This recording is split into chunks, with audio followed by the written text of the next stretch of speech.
বিকালবেলার জন্য কিছু আয়োজন করা হয়েছিল সবাই মিলে একসাথে খাওয়ার জন্য। আসসালামু আলাইকুম, কিরকম আছেন সবাই? আশা করি মেলা ভালো আছেন, আমিও ভালো আছি। কালকে বিকালবেলা সবাই মিলে হঠাৎ করে চিন্তা করা হলে কিছু একটা খাওয়া দাওয়া করা যায়, সেই জন্য আম্মু করে তাহলে বাড়ির যেহেতু দুধ আছে একটু সেমাই নিয়ে এসে লুচি আর সেমাই করে দেওয়া যায়, সেজন্য আমি রান্না করে বসে গেলাম। প্রথমে সেমাই চিনি দিচ্ছি, শোনেন এটা অন ক্যামেরায় দিছি বুঝছেন, অফ ক্যামেরায় কিন্তু মেলাটুক চিনি দিছি, এক কোটি চিনিকে একেবারে সাবার করে ফেলা দিছি। আমার বাড়ির লোক মিষ্টি আবার মেলা খায়, দোকানের মিষ্টিও বলে কম হয় মিষ্টি দেন, চিনি খান বয়াম ভরা ছিলে একবারে খালি করে ফেলা দিছি। তারপরে সেমাইটা দিয়ে দিলাম, ঝুরঝুরি সেমাই লাড়াচাড়া করতেছি। গ্যাসের চুলোতে রান্না করার একটা সুবিধা আছে, যখন দুধ উতলাবির বসে আসতে দেওয়া যায়, সেজন্যই তো ভালো হইলো। লাড়তে লাড়তে তারপরে আম্মা আবার কয়টা বাদাম দিয়ে এসে দিলে, স্বাদের ঠেলায় মুখ মিটি মারিয়ে আসবি না আজকে যতটা দেওয়া হচ্ছে। তারপরে বাদাম কুচি কুচি দেওয়ার পর কাছে একটু ঘি দে, তাহলে বললাম দিয়ে দাও। তারপর 2 চামচ খানে ঘি দিলে কি যে বাসনা, তাই আমার বড় মেয়ে আবার ঘি দেওয়াটা খায় না, তার জন্য আগে আলাদা একটু বাটি তুলে থুইছি।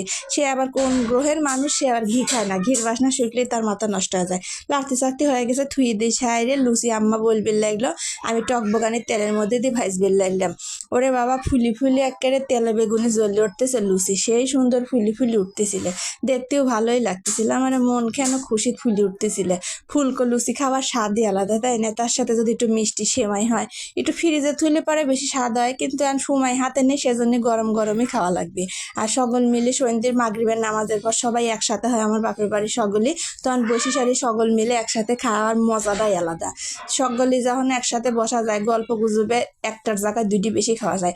একা একা কোনো কিছু কিন্তু খাতে স্বাদ লাগে না। গল্প করতে করতে আমার লুচি পড়াই হওয়ার দিক চলে আইছে, একেবারে সকলের কাছে হচ্ছে না ছোট চাল পলের কথা তো, আইসে আইসে খাওয়ালি রান্নাঘরে ফুসকে দিচ্ছে আর কাছে হচ্ছে না। এর মধ্যে সেমাই বাইরে ফেলা দিলে সব বাটিত বাটিত, দেখতে কিন্তু সেই সুন্দর দেখা যাচ্ছে। সেমাইটা ঘি দেওয়ার পর স্বাদ আরও বেশি হয়েছে। এই বড় বাটির সেমাইটাই ঘি নেই, এটা আমার মেয়ের জন্য।